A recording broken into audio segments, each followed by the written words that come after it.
Téléphone.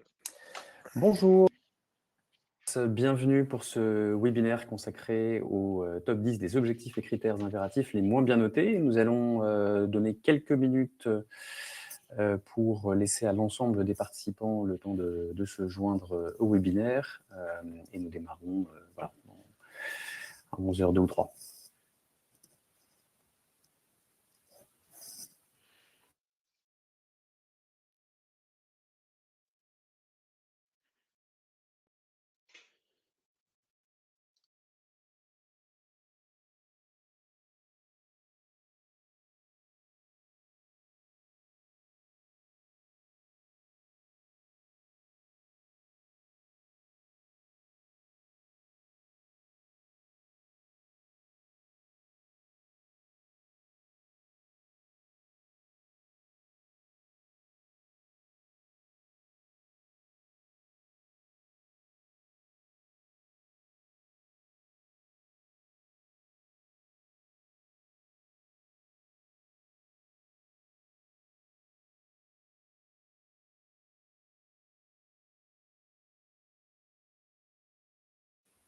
Voilà, bienvenue à tous ceux qui viennent de se joindre. On est déjà une centaine de participants sur le webinaire. On attend encore un peu plus de monde. Vous êtes assez nombreux aujourd'hui. Donc voilà, on se laisse encore 1 ou 2 minutes. Merci beaucoup.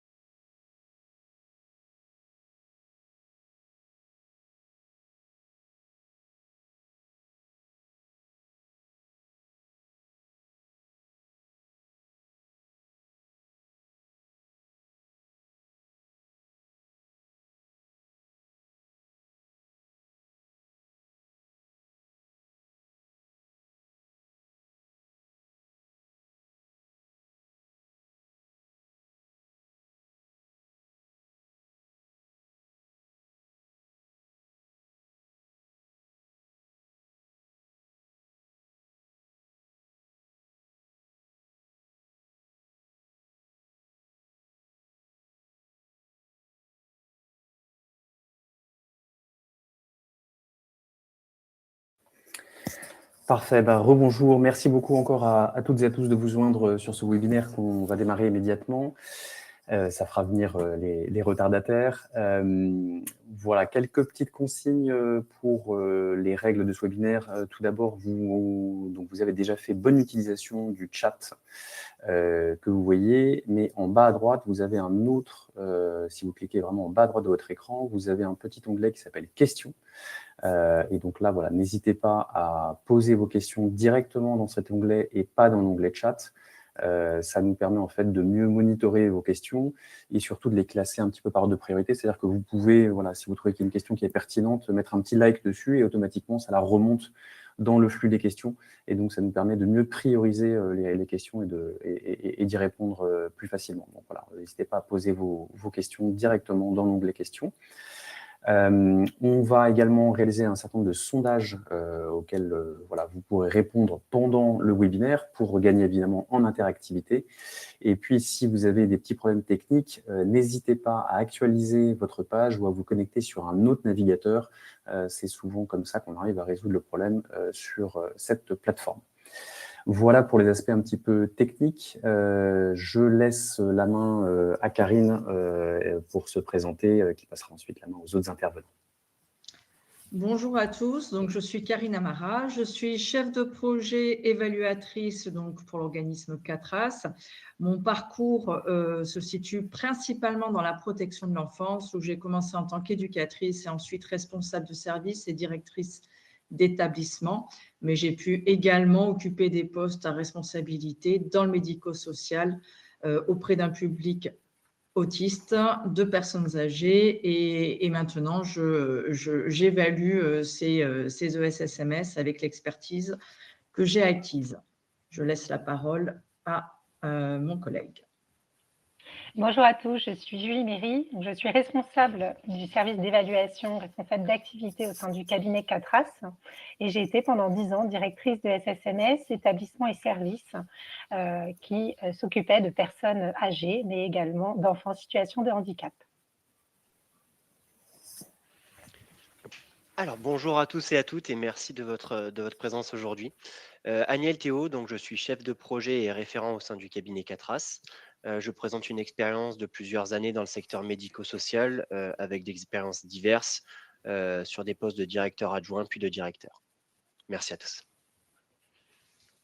Bonjour tout le monde et bienvenue. Donc moi je suis Benoît, je suis évaluateur, chef de projet et référent SMS au sein du cabinet. Auparavant, j'ai été directeur d'EHPAD pendant une dizaine d'années et j'ai ensuite pris la direction de résidence senior avec SAD internalisé pendant plusieurs années. Voilà, et donc Charles-Antoine de Fontenay, je suis le dirigeant du cabinet Catras. On va vous présenter très rapidement vraiment une présentation rapide du cabinet. Ensuite, on enchaîne direct avec donc le top 5 des objectifs qui ont obtenu la cotation la plus basse, et pareil sur le top 5 des critères impératifs qui obtiennent les cotations les plus basses. Et donc tout ça, évidemment, on le rappellera au fur et à mesure de la présentation. Toutes ces analyses sont tirées des statistiques qui sont maintenant à libre disposition sur opendata.gouv concernant l'année 2025. Donc ça, c'est un point important. On a fait toute cette analyse uniquement sur 2025. Donc, le cabinet Catras, je pense qu'il y a beaucoup d'entre vous qui nous connaissent, donc je vais être assez rapide. On est vraiment un acteur un peu historique sur les évaluations, puisqu'on avait été parmi les premières structures à être habilité par l'ANOSM quand il s'agissait du régime des évaluations externes. On a également été les premiers à obtenir l'accréditation définitive, parmi les premiers à obtenir l'accréditation définitive en janvier 2024, qui est valable jusqu'à fin 2027. Et vous avez aussi tout le cycle d'évaluation COFRAC, donc avec la dernière évaluation COFRAC qui n'a fait remonter aucun écart critique, et donc ce qui démontre aussi qu'on investit beaucoup de temps et de ressources pour délivrer des prestations de qualité et avoir un système de management de la qualité qui est mature.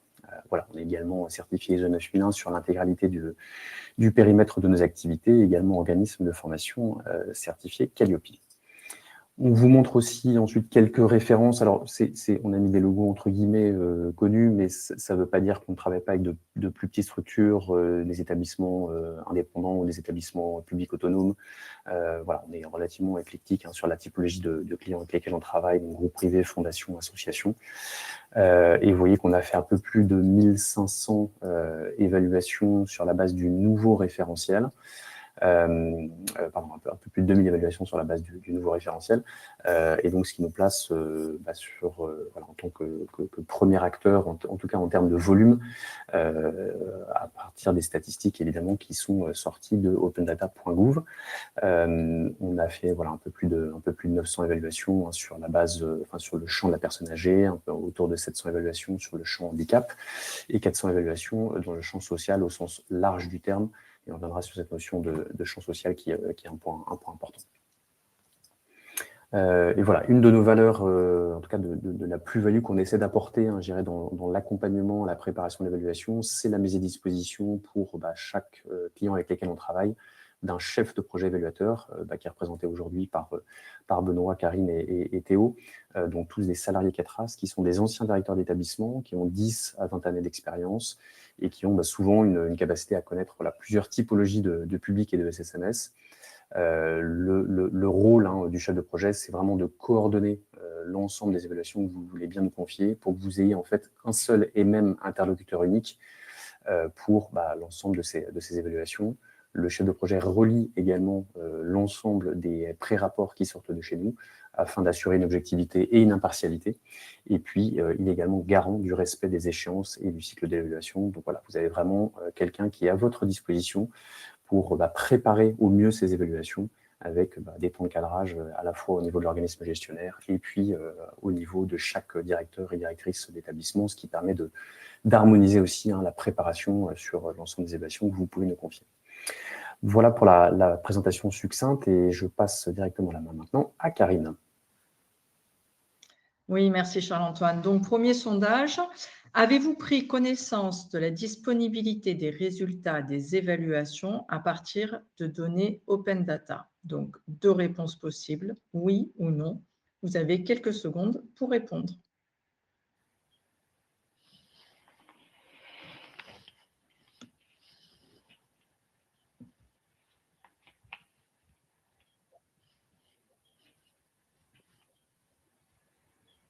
Voilà, on rappelle, vous avez un petit onglet sondage, donc n'hésitez pas à répondre directement dans le sondage hein, plutôt que dans le chat. Hein.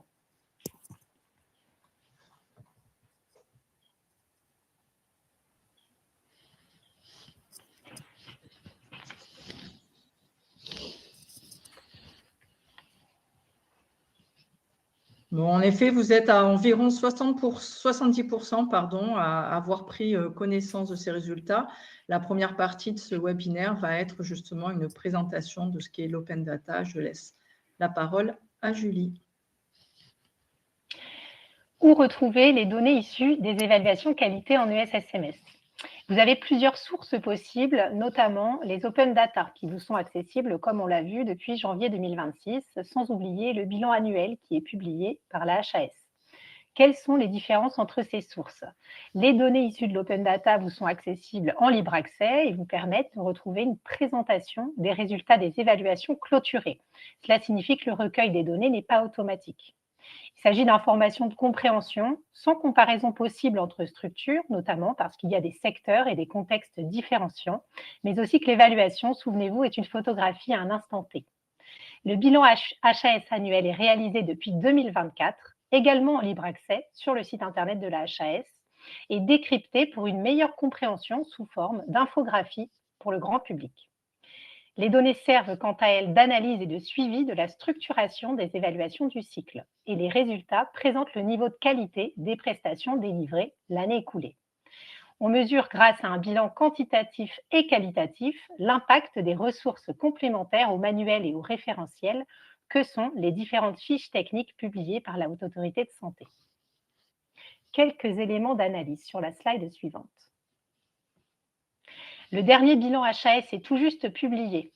On peut y retrouver l'état d'avancement du dispositif, qui vient exposer que 17 790 évaluations sont déjà réalisées. Il reste donc un peu plus d'un an pour réaliser près de 30 000 évaluations. Il est donc primordial d'anticiper vos demandes de devis afin d'éviter un étranglement. C'est valable notamment pour les services à domicile qui font suite à la fin du moratoire de juillet dernier. Il est nécessaire de vérifier auprès des autorités de contrôle et de tarification que le SSMS, s'il s'est engagé dans une transformation de l'offre, ne bénéficie pas d'un délai supplémentaire pour évaluer une organisation la plus mature possible dans le respect de l'actualisation du FINES. On retrouve également sur le bilan quelques chiffres clés qui portent sur les évaluations dites multi-ESSMS, qui concernent près de 6% des évaluations réalisées. Souvenez-vous que l'évaluation appelée multi-ESSMS ou évaluation par regroupement concerne des ESSMS ayant différents numéros de FINES et conduisant à la publication d'un seul et même rapport. Pour mémoire, la fiche technique qui porte sur le paramétrage et la conduite d'une évaluation multi-ESSMS a été publiée au mois de juillet 2025. On peut donc évaluer son impact direct seulement sur les évaluations réalisées sur le deuxième semestre 2025. On peut lire sur le bilan les résultats moyens qui nous permettent d'appréhender des cotations qui oscillent entre 3,39 pour le chapitre 2 et 3 et 3,43 pour le chapitre 1, ce qui correspond à un niveau national plutôt satisfaisant. On relève des points forts, comme le respect des droits fondamentaux, la gestion a posteriori des événements indésirables, des signalements de faits de maltraitance et violence. Également des points de progression sur la gestion, cette fois a priori, des situations à risque de maltraitance, également sur l'analyse et la communication des actions correctives issues des plaintes et réclamations, et le plan de gestion de crise et le plan de continuité d'activité.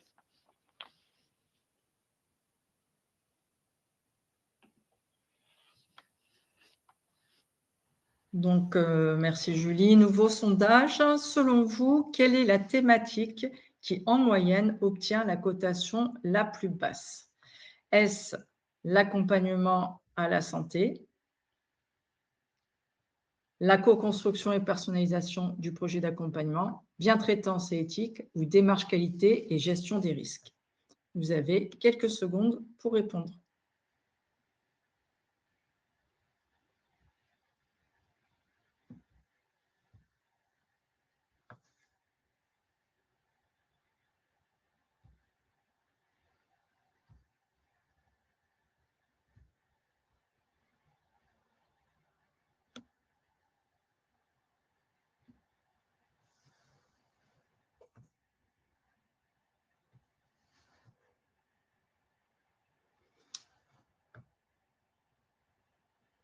Bien, vous avez été 46% à penser que la démarche qualité et gestion des risques est la thématique qui a la moins bonne cotation. Et en effet, c'est bien la démarche qualité qui obtient, comme vous le voyez dans le tableau qui suit, extrait du bilan de l'HAS 2025, la démarche qualité qui obtient une moyenne de 3,12. Pour autant, l'accompagnement à la santé, la co-construction et la bientraitance et éthique restent des thématiques où la cotation moyenne est la plus basse.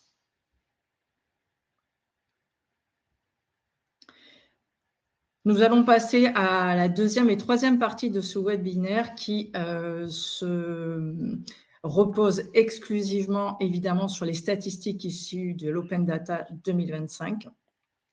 Vous aurez une première partie concernant les 5 objectifs ayant eu les plus basses cotations dans les évaluations de 2025 et en deuxième partie, les 5 critères impératifs ayant eu les cotations les plus basses. Vous aurez par objectif et par critère impératif une première slide qui sera de l'ordre plutôt quantitative et une deuxième portant sur un versant plus qualitatif.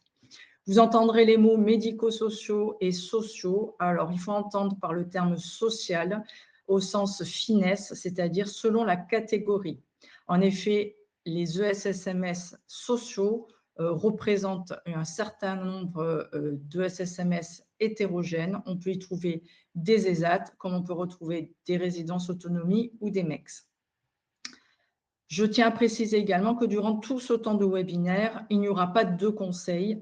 Les seuls propos que nous tiendrons sont issus à la fois de nos constats, par les lectures des rapports, par les chiffres aussi de l'Open Data, par les attendus de l'HAS et notre expérience. Vous aurez en toute fin de ce support un chapitre 1 dans lequel nous allons balayer 3 thématiques autour de l'objectif 1.5 sur les instances collectives, 1.14 portant sur la prévention et l'éducation de la santé et 1.16 sur la prise en charge des douleurs. Vous aurez une présentation avec une analyse moins poussée que celle que nous allons faire sur les chapitres 2 et chapitre 3.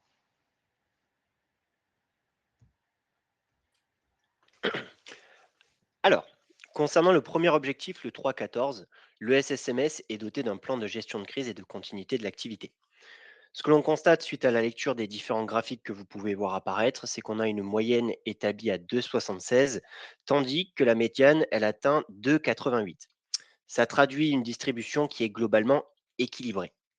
On constate un différentiel de 0,55 entre le médico-social, qui est à 3,06, et le social, qui est à 2,51, mettant en évidence un écart significatif de performance. Ici, les tableaux y mettent en lumière une dynamique d'ensemble qui est indéniablement engagée, bien que marquée par une certaine hétérogénéité selon les périmètres considérés. Cet objectif 3.14, il se décline en 4 critères. Les critères 3.14.1 et 3.14.2, examinés avec la gouvernance, ils feront l'objet d'un approfondissement ultérieur au cours de la présentation. Les critères 3.14.3 et 3.14.4, quant à eux, ils portent sur l'implication des professionnels.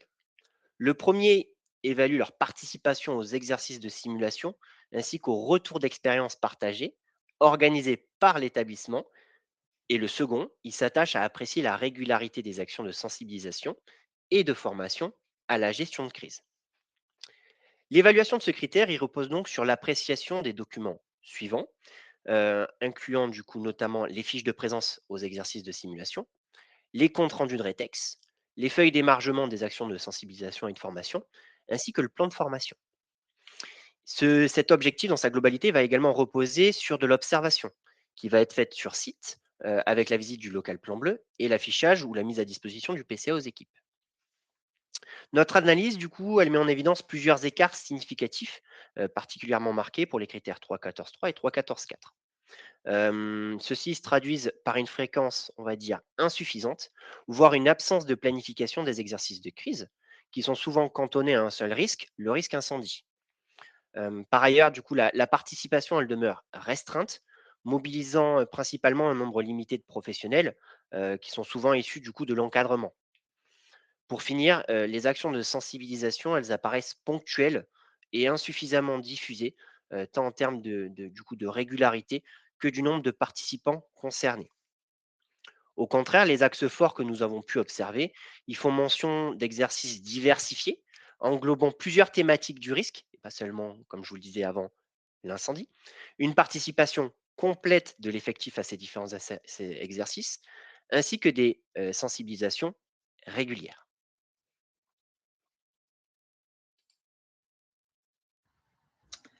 Donc, concernant l'objectif 2.4 qui porte sur la co-construction du projet d'accompagnement avec la personne accompagnée au regard des risques auxquels elle pourrait être confrontée. Ici, ça regroupe 7 critères standards, dont 5 qui sont communs à tous. Le premier portant sur l'addiction et conduite à risque, la dénutrition, malnutrition et autres troubles de la déglutition, la sexualité, le harcèlement ou abus de faiblesse, la radicalisation, le prosélytisme, et un 6e portant sur la fugue ou disparition propre aux établissements, et un autre, un 7e, sur les chutes propres aux personnes âgées, personnes handicapées, adultes ou enfants. On peut voir donc que pour cet objectif, la cotation moyenne est de 2,85. La plus basse cotation est là, ici, pour les services et le secteur social.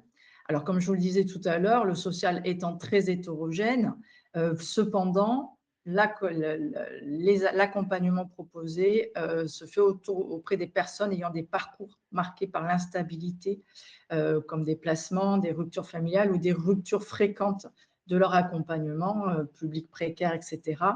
Et du coup, au regard de ces enjeux d'accueil d'urgence, eh bien, très souvent, la démarche qualité est peu installée, peu priorisée, ce qui explique le faible score. On voit également que les catégories de SSMS ayant une cotation la plus basse touchent principalement les résidences autonomie et les services d'aide à la personne.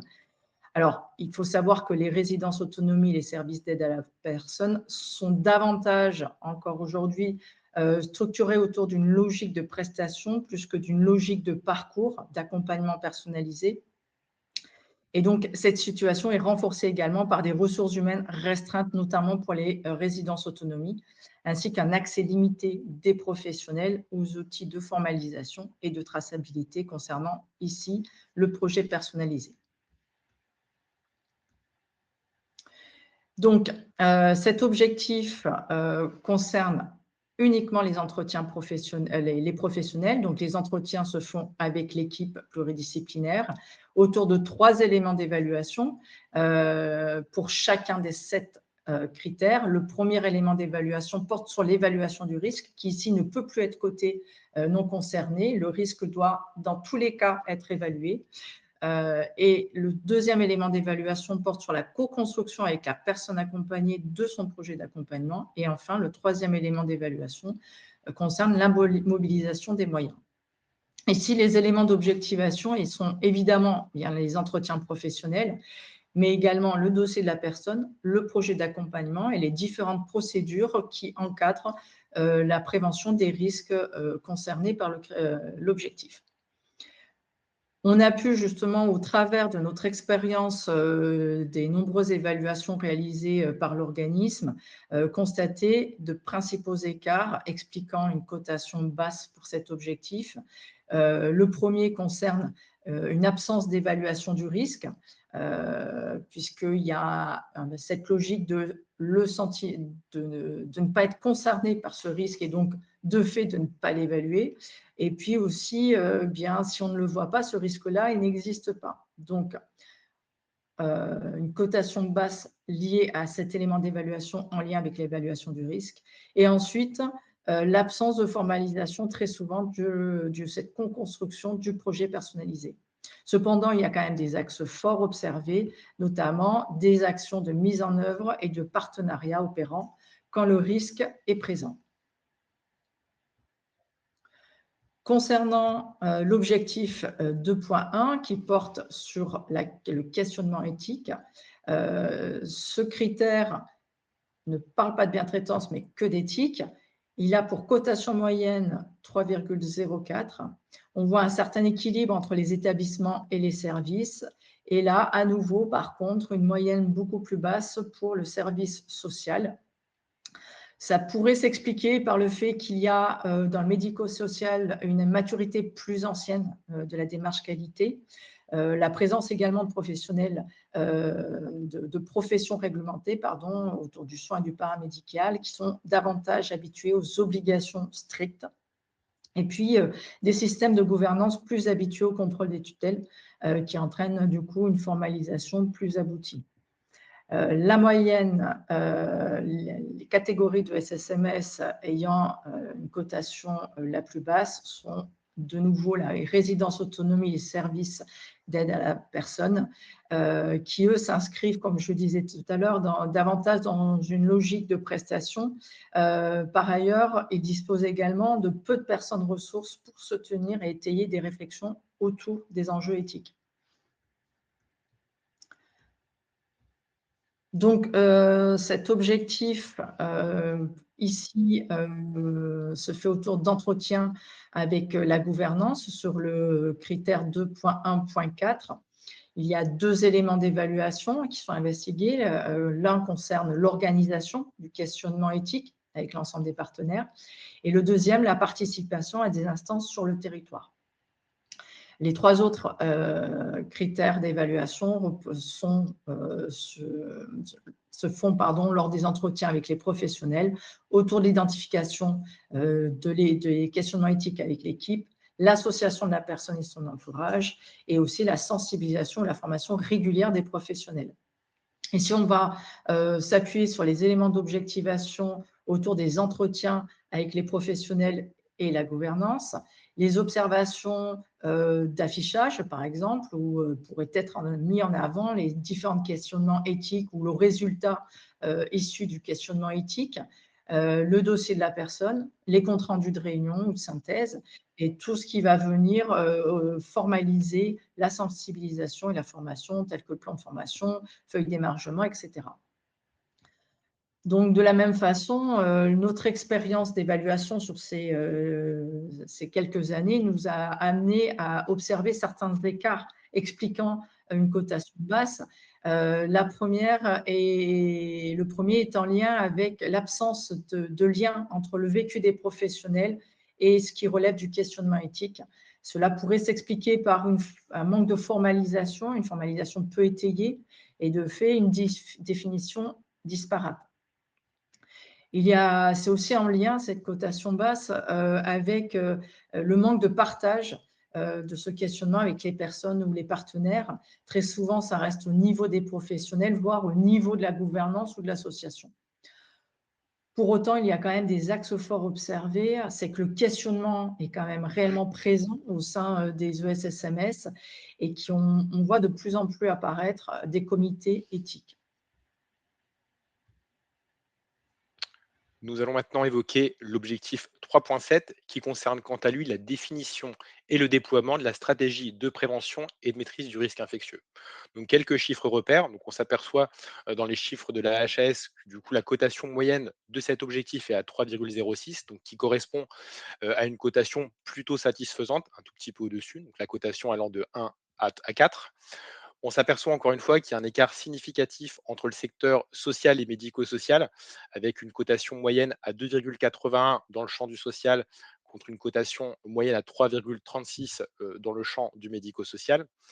On s'aperçoit également qu'au niveau de la ventilation par typologie, il y a une maturité supérieure pour les EHPAD avec une cotation moyenne à 3,59, les EM, donc les établissements d'accueil médicalisés avec une cotation moyenne à 3,30 et dans les maisons d'accueil spécialisées avec une cotation moyenne à 3,28. Donc ce sont 3 établissements médico-sociaux. Il y a un niveau de maturité qui est légèrement inférieur pour les raisons aussi que mes collègues ont pu expliquer avant dans les résidences autonomie, les foyers de jeunes travailleurs et dans les maisons d'enfants à caractère social qui ont parfois un volume de professionnels un petit peu plus limité et qui interviennent dans le champ du social, donc avec des personnes en principe moins vulnérables au niveau médical que ce qu'on peut rencontrer dans les structures médico-sociales. C'est un élément qui peut permettre d'expliquer cet écart entre le champ du médico-social et le social par rapport au risque infectieux.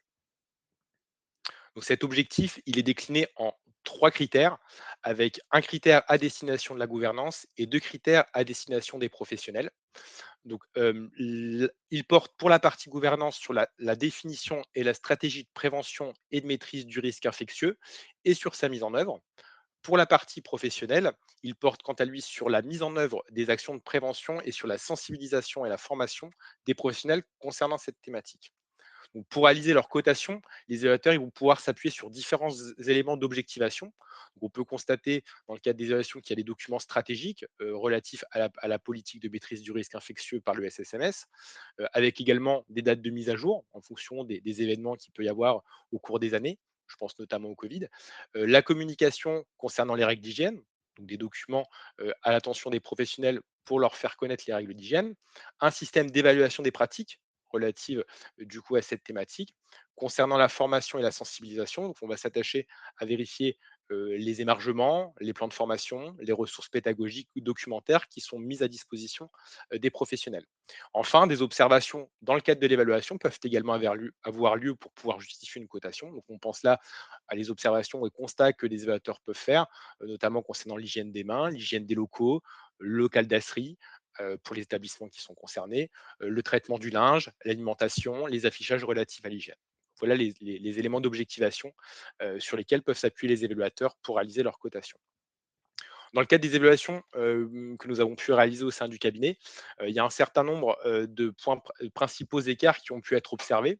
Donc, par exemple, l'absence de formalisation d'une stratégie de prévention et de maîtrise du risque infectieux, notamment au travers de documents institutionnels, donc dans le projet d'établissement, projet de service ou alors des procédures entièrement dédiées par rapport à cette thématique. On a également pu constater parfois l'absence de procédures à l'attention des professionnels pour mettre en œuvre le déploiement réel de la stratégie de prévention de risque. On a également pu constater l'absence d'évaluation des pratiques ou de contrôle de la prévention du risque infectieux, l'absence de contrôle réalisé par l'USSMS par rapport aux procédures qui peuvent être mises en place. Et on a pu rencontrer des écarts dans le cadre des observations de situations de non-respect de règles d'hygiène, les normes HACCP, les normes RABC, le lavage des mains, un local d'asserie non conforme. Et enfin, on a également pu constater l'absence de formation ou de sensibilisation ou une absence de régularité dans leur organisation à l'attention des professionnels.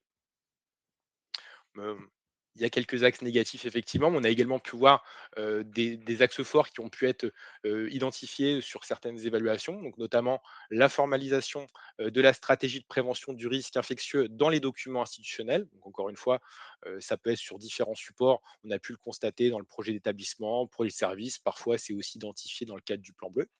La collaboration avec des ressources territoriales comme le CPIA, des équipes mobiles d'hygiène pour la mise en place de procédures ou également d'évaluation des pratiques des professionnels concernant le risque infectieux. On a également pu constater la mise en place d'actions de communication élargies de sensibilisation qui peuvent concerner les professionnels, bien sûr, mais également des personnes accompagnées et les usagers. L'objectif 2.8 traite de la thématique de la continuité fluidité des parcours. Les professionnels favorisent la continuité de l'accompagnement dans le SSMS. On retrouve ici une cotation moyenne à 3,12 et un niveau de maturité équivalent sur les établissements et les services. La cotation est ici globalement plutôt satisfaisante, qu'il s'agisse des actions de repérage, de prévention du risque ou encore des adaptations mises en œuvre dans le SSMS. On retrouve une maturité supérieure dans les ESSMS accueillant un public marqué par les ruptures fréquentes de parcours, une cotation inférieure ou tout juste à 3 pour les ESSMS du secteur autonomie et domicile du fait de leur cadre d'intervention, souvent individuel, au sein du domicile de la personne. Regardons plus en détail l'objectif 2.8. Les entretiens sont ici exclusivement menés avec les professionnels. En premier lieu, premier critère, sous l'angle des actions de repérage.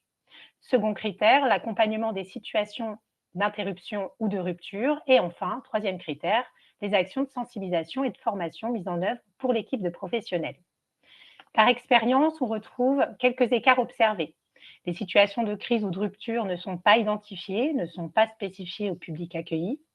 On retrouve une absence de formalisation d'un dispositif structuré pour guider, anticiper, accompagner les situations de crise ou de rupture, une conduite à tenir par exemple. L'absence de communication des risques à la personne elle-même, ou encore l'absence d'actions de sensibilisation et ou de formation régulière sur le repérage, la prévention, la gestion des risques de rupture qui sont complémentaires. On retrouve aussi des situations qualifiées comme axes forts, parmi lesquelles la mise en œuvre d'un projet individualisé, la collaboration avec des fonctions ressources, écoles, libéraux du territoire par exemple, l'adaptation de l'accompagnement et des pratiques en amont d'un événement, déménagement, hospitalisation, et la réinterrogation régulière de l'orientation le cas échéant. On retrouve également une formation continue en lien avec les vulnérabilités prélistées du public accueilli. Par exemple, risque de harcèlement, santé mentale, etc. Les éléments d'objectivation recherchés sont issus des entretiens, des observations, des séquences de débriefing entre évaluateurs, mais aussi de la consultation documentaire, qui va par exemple présenter le dossier de la personne, les outils de repérage et d'évaluation des risques, la liste des personnes ressources, convention de partenariat, la traçabilité des actions, des adaptations mises en œuvre, ou encore le plan de formation, les actions de sensibilisation ou tout autre support pédagogique. Sachez que la participation des partenaires clés sur cette thématique peut aider les professionnels à soutenir les actions partenariales engagées.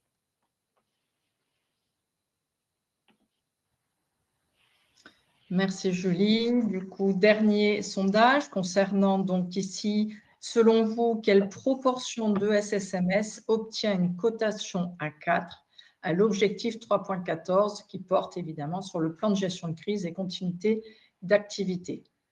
Moins de 15%, entre 15 et 30% ou plus de 30%. Vous avez quelques secondes pour répondre.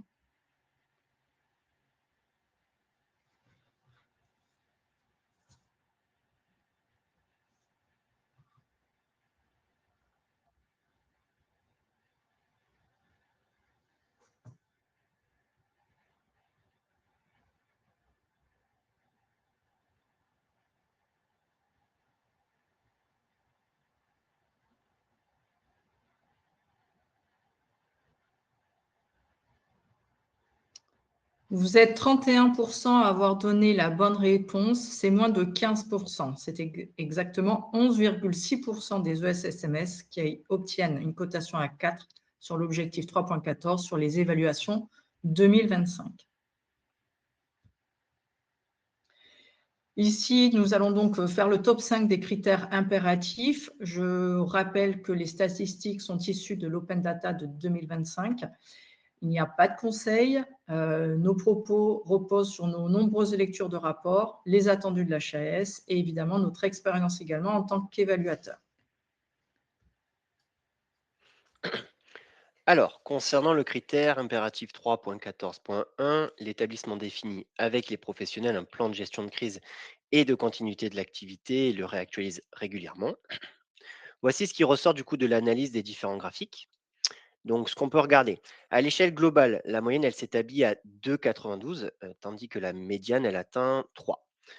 Cet écart, bien qu'il soit modéré, il traduit une maîtrise qui est globalement satisfaisante de ce critère, tout en, on va dire, révélant une certaine dispersion des résultats, signe d'une disparité persistante dans les pratiques. L'analyse, elle met également en évidence une légère surperformance au niveau des services, avec un résultat à 2,96, par rapport aux établissements qui sont à 2,90. Les écarts les plus marquants, ils apparaissent toutefois entre le médico-social avec une moyenne à 3,18 contre 2,70 pour le secteur social, soit un différentiel de 0,48. Cette divergence, du coup, elle souligne un niveau de maturité plus avancé dans le médico-social, caractérisé par une formalisation accrue, une culture du coup du risque qui est plus ancrée et une protocolisation plus systématique. À l'inverse, le secteur social y demeure en retrait avec des pratiques que l'on peut qualifier de moins stabilisées. Plusieurs facteurs explicatifs ils peuvent être avancés dans cet écart. Dans le médico-social, la présence d'une culture qualité consolidée, conjuguée à des exigences réglementaires soutenues, favorise une gestion des risques structurée. À l'opposé, du coup, le social, il évolue dans un cadre qu'on peut qualifier de moins contraint normativement, privilégiant du coup des organisations plus souples et adaptatives, mais du coup moins formalisées. Enfin, des ressources plus limitées en matière de qualité et de gestion des risques qui constituent un facteur supplémentaire de fragilisation ici. En synthèse, les analyses, elles mettent en lumière une situation qu'on peut considérer de contrastée, globalement satisfaisante avec un niveau de maîtrise proche de 3, mais marqué par de fortes disparités. Ainsi, le critère 3.14.1, il apparaît consolidé dans le champ médico-social, tandis qu'il demeure plus fragile dans le secteur social. Alors, le critère 3.14.1, il se décline en 3 éléments d'évaluation. Le premier, le SSMS élabore avec les professionnels un plan de gestion de crise et de continuité de l'activité. Le second, le SSMS actualise ce plan autant que nécessaire. Et le dernier, un entretien est conduit avec les membres du Conseil de la vie sociale. Cet élément-là, il est évoqué lorsque l'établissement ou le service il est soumis à l'obligation de mise en place. Alors, les documents qui permettent l'analyse de ce critère, ils sont tous des documents qui décrivent l'élaboration et l'actualisation du plan de gestion de crise et de continuité de l'activité. On y retrouve donc le fameux plan de gestion de crise lui-même, le plan bleu, les comptes rendus de réunion qui permettent d'identifier la participation effective des professionnels. Au niveau des écarts, le plus récurrent, il concerne la co-construction, qui est encore insuffisamment aboutie, c'est-à-dire que bien que le plan il soit formellement établi, il demeure fréquemment conçu au niveau de la direction, avec une implication limitée des équipes de terrain, ce qui peut en restreindre l'appropriation. Par ailleurs, du coup, l'actualisation du PCA, il apparaît souvent irrégulier et insuffisamment tracé. Les éléments de preuve sont bon, timides et les mises à jour interviennent de manière ponctuelle plutôt que dans une logique structurée et continue. En outre, certains plans se révèlent incomplets ou insuffisamment opérationnels. Leur contenu il demeure parfois générique, peu décliné au regard des spécificités des structures et n'intègre pas l'ensemble des risques pertinents. Enfin, une connaissance partielle, voire une absence d'appropriation du PCA par les membres du CVS peut dans certains cas être observée. Et dans les situations les plus critiques, l'absence même de PCA a pu être constatée. Les axes forts que nous avons pu voir, d'une part, la présence du plan de gestion de crise et de continuité avec une implication, et c'est là-dessus qu'on va appuyer, effective des professionnels dans l'élaboration. D'autre part, des démarches d'actualisation qui traduisent une volonté vraiment d'adaptation aux évolutions contextuelles, constituent vraiment les principaux axes forts que nous pouvons voir et nommer dans ce critère-là.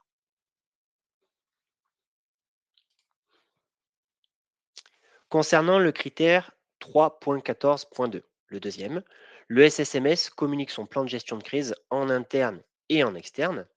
Voici l'analyse que nous pouvons faire du coup des différents graphiques que nous vous proposons. Alors, à l'échelle globale, la moyenne, elle s'établit à 2,93, tandis que la médiane, elle atteint 3,50. Ici, la médiane élevée, elle traduit donc une proportion des établissements et se situe à un niveau de maîtrise satisfaisant, voire avancé. En revanche, la moyenne qui est plus modérée, elle met en évidence une dispersion des résultats. Donc ici, on constate donc une stricte équivalence entre établissement et service, vu qu'on sont tous les deux avec des résultats à 2,93, contrairement à ce qu'on avait observé pour le 3.14.1.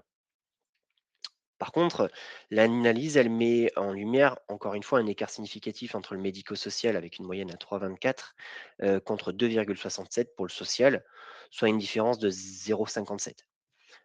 Cette divergence, elle confirme une fois encore une maturité qui est plus affirmée dans le médico-social. Dans l'ensemble, du coup, les structures, elles se situent globalement à un niveau plutôt proche des attendus, à l'exception de voilà, notable de la l'AHI, où on constate une certaine marge de progression.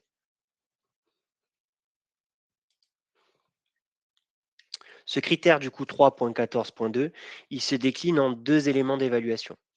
Le premier, le SSMS communique son plan de gestion de crise en interne, et le second, on ne va pas chercher bien loin, il communique son plan de gestion de crise en externe.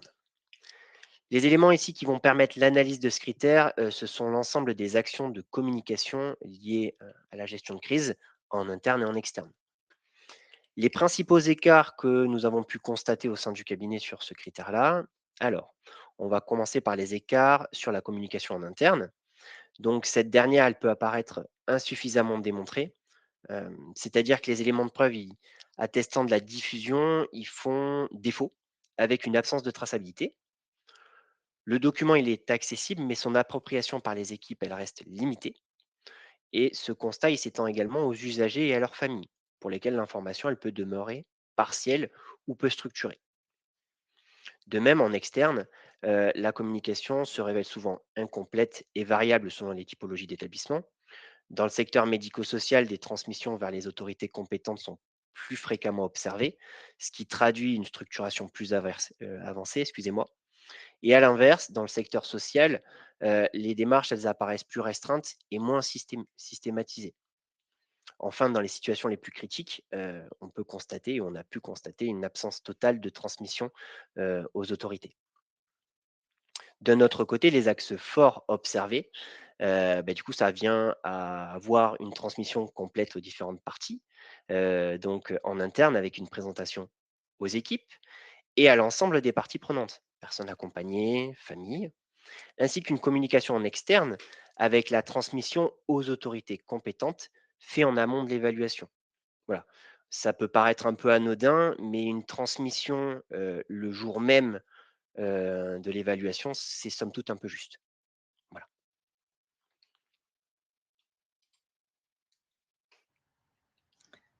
Donc, concernant le critère 3.12.3 sur l'analyse en équipe des plaintes et réclamations et la mise en place de plans d'action corrective, euh, ce critère-là ne concerne que les professionnels.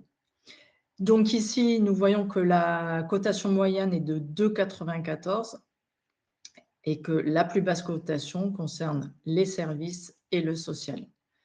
On voit qu'il y a une logique d'action corrective encore peu maîtrisée. Les ESSMS peinent encore à inscrire ces démarches dans un cycle de planification, de déploiement, de contrôle, d'ajustement, etc. Et ça, c'est en lien avec ce qu'on évoquait tout à l'heure. Alors, je rappelle, le social est très hétérogène. Ça va de la résidence autonomie en passant par les AT et par le service milieu ouvert. Pour autant, voilà, les modalités d'accompagnement et la fragilité du parcours amènent là également à ce qu'il y ait une inscription peu aisée dans un cycle autour de la plainte et la réclamation. De la même façon, ici, les catégories de SSMS qui ont la plus faible cotation sont les résidences autonomie et le service, le SABS, pardon. Donc, concernant ce critère, je vous disais que cela repose exclusivement sur l'entretien avec les professionnels autour de 2 éléments d'évaluation, sur l'analyse des plaintes en équipe, mais également sur la mise en place des actions correctives. C'est investigué autour d'éléments d'objectivation tels que les entretiens avec les professionnels, évidemment, les observations lors de la visite, peut-être observer une boîte à idées ou des retours liés à une plainte et réclamation qui seraient affichés, des comptes rendus de réunion, des retours d'expérience et du plan d'action. De la même façon, ce qu'on a pu constater au cours de nos diverses expériences d'évaluation avec l'organisme CATRAS, c'est qu'il y a des écarts, notamment l'intégration du processus d'analyse. On constate beaucoup d'informations descendantes et non de co-réflexion autour des plaintes et réclamations. Et très souvent, il y a la rencontre uniquement avec le professionnel concerné. Il faut préciser également qu'il y a beaucoup d'oralité dans la gestion des plaintes et réclamations. Ce qui amène du coup à l'absence d'un plan d'action et donc un manque de traçabilité et une opérationnalité sans analyse. Ce qui est à la fois une force, c'est qu'il y a une réponse immédiate des plaintes et réclamations. On ne laisse pas sans réponse, mais elle n'est pas devancée par une analyse.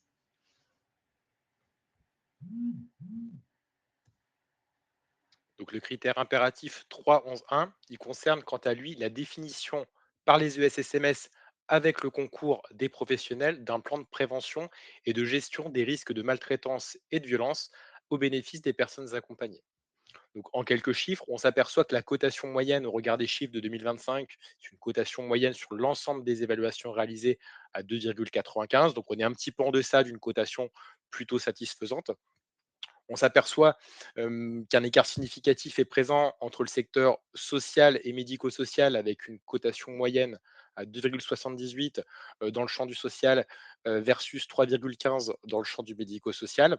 Les résultats sont homogènes entre les établissements et les services avec une cotation à 2,95 pour les établissements et à 2,96 pour les services. On s'aperçoit que les structures, les typologies les plus matures à ce jour, au regard des chiffres, ça va être les EHPAD et les établissements d'accueil médicalisés, donc, avec des cotations supérieures à 3,2. Et on a constaté du coup un niveau de maturité qui est un petit peu en deçà pour les résidences autonomie et pour les centres d'hébergement et de réinsertion sociale. Alors, comme on l'a expliqué déjà à plusieurs reprises, la catégorie sociale, à ce jour, ce sont des structures qui sont moins dotées en professionnels, déjà au niveau des ETP, mais en plus, régulièrement, il y a effectivement moins de personnes ressources sur la partie qualité, ce qui peut expliquer cet écart sur cette thématique. Ce critère, il repose sur un entretien avec la gouvernance, il porte sur 2 éléments d'évaluation. Donc, à la fois l'identification, avec les professionnels des situations à risque pouvant générer des actes de maltraitance ou de violence et également sur la définition par le SSMS d'un plan de prévention et de gestion des risques de maltraitance et violence. Pour réaliser leur cotation, les évaluateurs s'appuieront sur un certain nombre d'éléments d'objectivation. Donc, en l'occurrence, dans le manuel, il est précisé que tous les documents décrivant des actions de prévention et de gestion des risques de maltraitance, des documents qui identifient des situations à risque, un plan de prévention et de gestion des risques de maltraitance ou de violence, des comptes rendus de réunion, des procédures de déclaration, des procédures d'alerte et de gestion de violence. Dans le cadre des évaluations que nous avons pu réaliser, les principaux écarts qui ont été identifiés sont les suivants. Donc, l'absence de la thématique donc de prévention des risques de maltraitance et violence dans les documents institutionnels, encore une fois, projet d'établissement, projet de service, politique ou procédure dédiée. L'absence de formalisation d'un plan de prévention. Ce n'est pas que les actions ne sont pas mises en place, mais elles ne sont pas formalisées dans un plan d'action. L'existence d'une cartographie, mais qui se contente uniquement de lister les risques ou d'identifier uniquement des situations qu'on peut appeler graves de violence ou de maltraitance, qui exclut du coup de fait une partie des situations de maltraitance. Également, l'absence d'identification des situations avec les professionnels en amont de la mise en place du plan de prévention. Donc, l'idée, c'est qu'une définition avec les professionnels du plan de prévention et d'identification des risques surtout. Euh, on a également pu rencontrer dans le cadre des relectures et des évaluations que nous avons pu faire des axes forts. On peut citer la mise en place de groupes de travail qui sont organisés avec l'ensemble des parties prenantes pour l'identification des risques de maltraitance et de violence, avoir la perception de chacun. On a pu voir des structures qui intégraient à la fois les professionnels, mais également de manière élargie les membres du CVS, des personnes accompagnées pour que l'identification se fasse de manière collégiale. On a également pu voir des plans de prévention actualisés au gré des situations rencontrées, donc avec des mises à jour régulières du plan de prévention et pas uniquement une mise à jour tous les 2 ans ou tous les 3 ans avec vraiment une régularité dans le process. On a également pu voir la formalisation systématique des échanges avec les professionnels concernant ces situations rencontrées.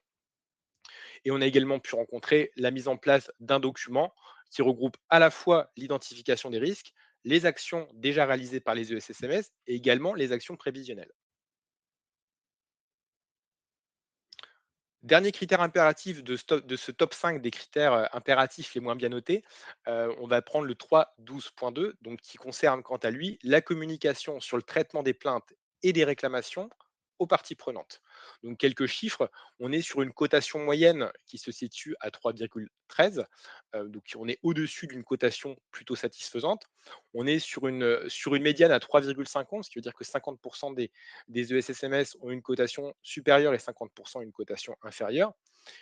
Encore une fois, un écart significatif entre le champ du social et le champ médico-social, avec 2,95 dans le champ du social versus 3,34 dans le champ du médico-social.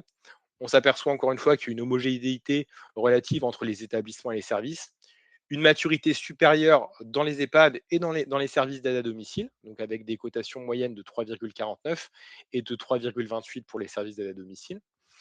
Un niveau en deçà pour les CHRS et pour les résidences autonomie avec des cotations moyennes à 2,60 ou à 2,63. Il y a un écart, encore une fois, cet écart, il peut s'expliquer par une culture de la traçabilité qui est un petit peu aujourd'hui différente encore entre le social et le médico-social, avec une pratique un peu plus ancrée dans le champ du médico-social, même si le champ du social tend vers cet objectif, on constate encore des écarts dans le cadre de nos relectures par rapport à la traçabilité des actions et du suivi. Donc ce critère, il repose sur un entretien avec la gouvernance et un entretien avec les membres du CVS, bien sûr, si l'établissement est soumis à une obligation de mise en place. Il porte sur deux éléments d'évaluation, à savoir la communication sur le traitement des réclamations et des plaintes auprès des parties prenantes, élargie, et le retour à la personne, le retour à la personne à l'origine de la plainte ou de la réclamation. Donc, pour réaliser leur cotation, les évaluateurs vont s'appuyer sur des éléments d'objectivation. Donc, pour le coup, c'est tous les éléments qui permettent de confirmer une communication de l'ESSMS sur le traitement des plaintes et des réclamations aux parties prenantes. Euh, des exemples sont donnés dans le manuel, donc tous les supports de communication, de déclaration aux autorités le cas échéant. Et les évaluateurs peuvent également réaliser des observations pour justifier leur cotation, en vérifiant du coup les affichages qui sont à destination des professionnels, mais également des parties prenantes, puisqu'on est sur une thématique qui concerne la communication. Euh, dans le cadre des évaluations que nous avons pu mener, nous avons pu se rendre compte qu'un certain nombre d'écarts ont pu être identifiés. Donc l'absence, par exemple, de réclamation enregistrée au sein d'un ESSMS qui ne permet pas de garantir la maturité de ce dernier concernant la thématique, une traçabilité partielle ou non systématique du retour à l'émetteur. Parfois, une réclamation écrite entraîne un retour oral, mais du coup, on a pu constater un retour écrit, on a pu constater une réclamation écrite, mais un retour à l'oral, du coup, qui ne peut pas être attesté dans les documents. Une absence de communication à l'attention des professionnels, ce qui peut constituer un frein à la démarche d'amélioration continue. Donc là, ça va être les situations où le sujet est uniquement traité sous le prisme de la gouvernance sans implication des professionnels. On a également pu constater une absence de communication concernant le traitement, la communication du traitement aux parties prenantes, donc à savoir les membres du CVS en cas d'obligation, mais également aux groupes d'expression ou aux usagers de manière un peu plus élargie. On a également pu voir des points forts dans les évaluations que nous avons pu mener, donc notamment la centralisation du suivi des réclamations pour assurer l'exhaustivité du traitement, donc que le support il soit numérique ou empirique. On a également pu voir la mise en place d'actions de communication en interne, donc des réunions d'équipe, des outils partagés entre la gouvernance et les professionnels, des gazettes de communication qui est destinée uniquement aux professionnels, et également, sur la partie élargie, l'existence de la traçabilité de la communication auprès des instances de l'établissement, donc ou CVS ou groupe d'expression, mais également aux usagers. Donc, on a pu regarder des éléments comme les PV de CVS, les comptes rendus de groupes d'expression, des newsletters également de communication qui peuvent être réalisés, ou du coup la mise en place de gazettes pour la communication des bilans. Merci Benoît. Nous allons passer maintenant aux questions-réponses pour lesquelles on vous invite à renseigner l'onglet en bas à droite, l'onglet questions. Donc,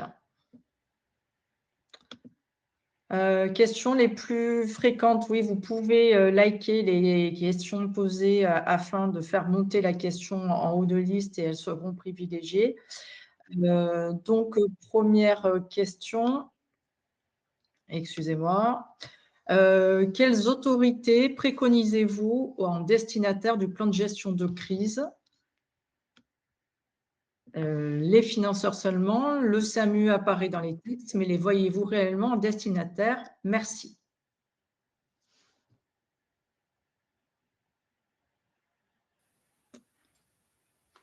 Est-ce que l'un de vous veut répondre? Alors concernant les différents destinataires, ça va dépendre du coup de quel type d'établissement de service on parle. Sur la partie médico-sociale, donc les autorités auxquelles il va falloir envoyer, ça va être essentiellement l'ARS, préfecture et le SAMU. Et sur la partie sociale, ce sera uniquement sur le département. Donc voilà, l'envoi au SAMU concerne uniquement les établissements et les services médico-sociaux. Il ne Médico-sociaux. concerne pas les établissements ou les services sociaux. C'est ça. Et on peut préciser d'ailleurs que c'est…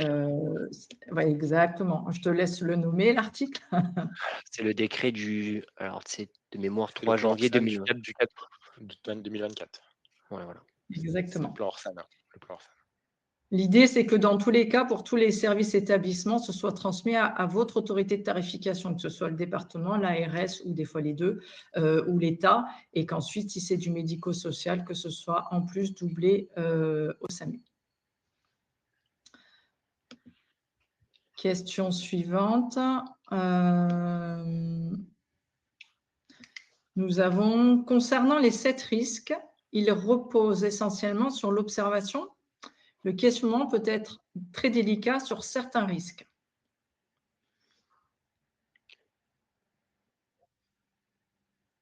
Est-ce que l'un de vous veut Alors, répondre? Alors, par rapport au risque, on est sur le critère 2.4 Oui. que Karine évoquait tout à l'heure. Donc, sur cet élément-là, il y a 3 éléments d'évaluation sur chaque risque.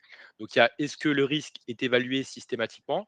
Est-ce que le projet du coup d'accompagnement a été construit pour les personnes concernées au regard du risque identifié? Et le dernier élément, c'est quelles actions sont mises en place, les actions qui sont effectivement déployées, du coup, pour limiter ce risque au regard du projet d'accompagnement. Donc, en fait, ce n'est pas uniquement sur l'observation, effectivement, il va y avoir de la consultation documentaire.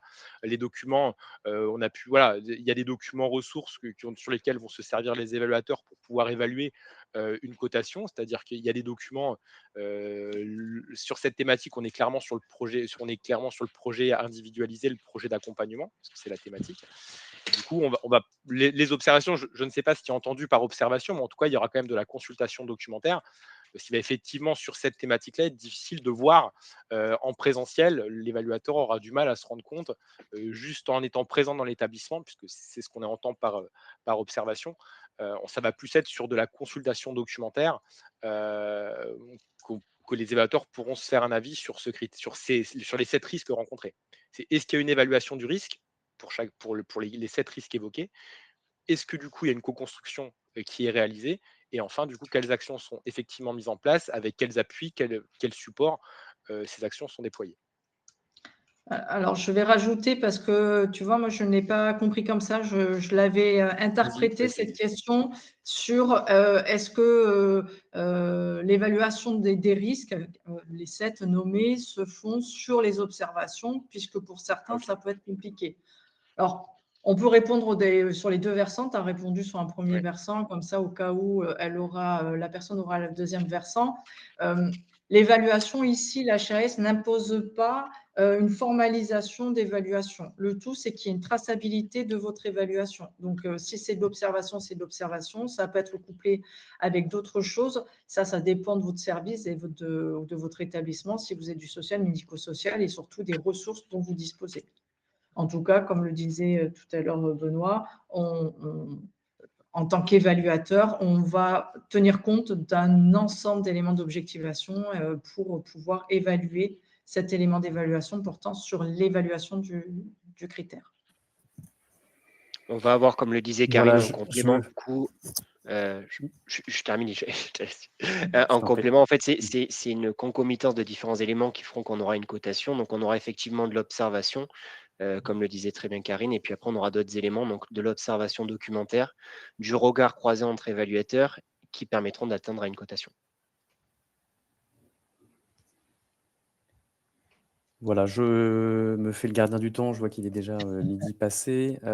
Et donc, on vous a mis aussi une petite liste de ressources documentaires pour que vous puissiez voilà, prendre connaissance du bilan annuel détaillé du système de cotation qui a été publié en janvier de cette année. Hein, donc, prenez-en connaissance, c'est un point vraiment important.